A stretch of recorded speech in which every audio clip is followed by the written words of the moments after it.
Cette nuit-là, le Venezuela n'a presque pas dormi. Peu après minuit, une série d'explosions puissantes a déchiré le silence à Caracas et dans plusieurs zones stratégiques du pays. Les premières détonations ont été entendues dans la capitale avant de se propager à d'autres localités. Les habitants parlent de vibrations jusque dans les immeubles, de vitres tremblantes et d'un ciel soudain illuminé par des lueurs inquiétantes.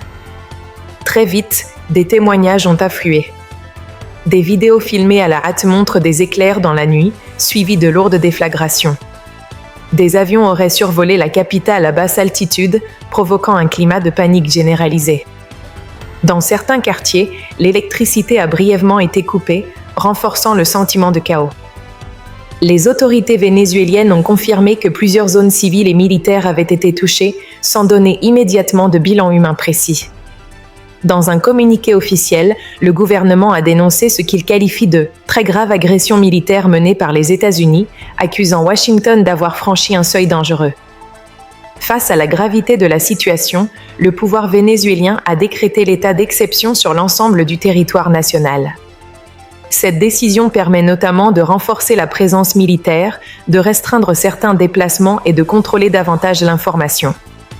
Pour Caracas, il s'agit d'une mesure de défense face à une menace jugée directe et imminente. Ces frappes s'inscrivent dans un contexte géopolitique explosif. Depuis plusieurs mois, Donald Trump exerce une pression de plus en plus forte sur le Venezuela. Le président américain accuse Nicolás Maduro d'être au cœur d'un vaste réseau de narcotrafic, une accusation que le pouvoir vénézuélien rejette catégoriquement. Washington affirme agir au nom de la lutte contre la drogue et du maintien de la sécurité régionale, tandis que Caracas parle d'un prétexte pour justifier une intervention militaire. Ces dernières semaines, les déclarations de Donald Trump ont marqué un tournant. Le président américain n'a pas exclu publiquement des frappes terrestres, allant jusqu'à affirmer que les jours de Nicolás Maduro à la tête du pays étaient comptés. Dans le même temps, les États-Unis ont renforcé leurs dispositifs militaires dans les Caraïbes avec le déploiement de navires de guerre, d'avions de surveillance et de drones. Pour de nombreux observateurs, les explosions de cette nuit représentent une escalade majeure. Jamais depuis des années, le Venezuela n'avait été frappé de manière aussi directe. La frontière entre opérations ciblées et conflits ouverts semble désormais de plus en plus floue. Sur le plan international, l'inquiétude grandit.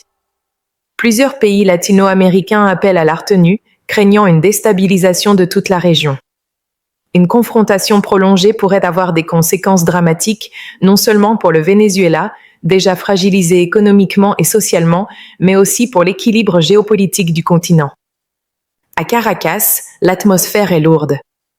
Les rues se sont vidées pendant la nuit, les forces de sécurité ont été déployées en nombre et les médias d'État diffusent en continu des messages appelant à l'unité nationale.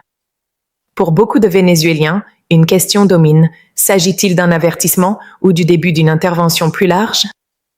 Alors que les premières images des frappes continuent de circuler, une chose est certaine, le Venezuela vient d'entrer dans une nouvelle phase de son histoire, marquée par une tension extrême et une incertitude totale sur ce qui pourrait suivre. Les prochaines heures, et surtout les prochains jours, seront déterminants.